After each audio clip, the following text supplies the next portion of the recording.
नमस्कार दोस्तों, हम आज लेके आए हैं आपको नई कहानी। नई कहानी पे ये कहानी एक चांद पर खरगोश, एक जातक कहानी है। तो गंगा के किनारे एक वन में एक खरगोश रहता था। उसके 3 मित्र थे, बंदर, सियार और ऊदबिलाव।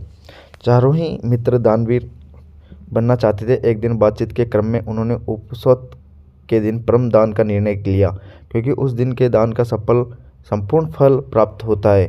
ऐसे बौद्धों की अवधारणा रही है। जब उपवास का दिन आया तो सुबह सवेरे सारे ही मित्र भोजन की तलाश में अपने अपने घरों से बाहर निकले।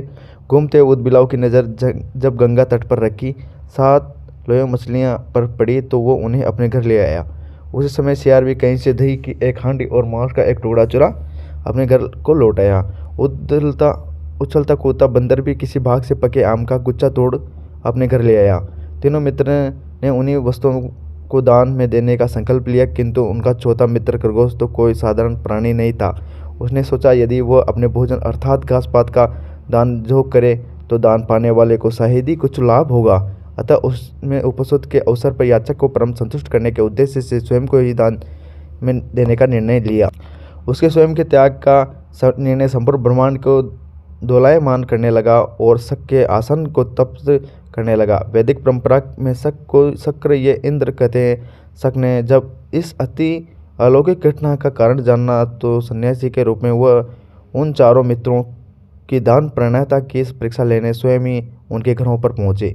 ऊदबिलाव, सियार और बंदर ने शक को अपने अपने घरों से क्रमशः मछलियां, मांस और दही एवं पके आम के गुच्छे दान में देना चाहा, किंतु शक ने उनके द्वारा दी गई दान के वस्तुओं को ग्रहण नहीं किया। फिर वह खरगोश के पास पहुंचे और दान की याचना की। खरगोश ने दान के उपयुक्त अवसर की जान याचिका को अपने संपूर्ण शरीर के मांस की अंगीठी में से कर देने का प्रस्ताव रखा।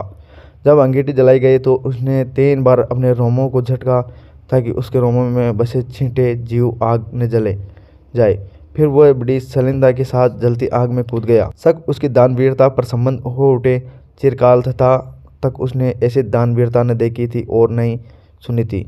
हाँ, आश्चर्य, आग ने खरगोश को नहीं जलाया, क्योंकि वह आग जादुई थी। शक के द्वारा किए गए परीक्षण का एक माया जाल था। सम्मोहित शक ने तब खरगोश को परीक्षण गाना किया और चांद के ही एक पर्वत को अपने हाथों से मसल चांद पर खरगोश का निशान बना दिया और कहा, जब तक इस चांद पर खरगोश का निशान रहेगा तब तक ये खरगोश जगत तुम्हारी दानवीरता को याद रखेगा।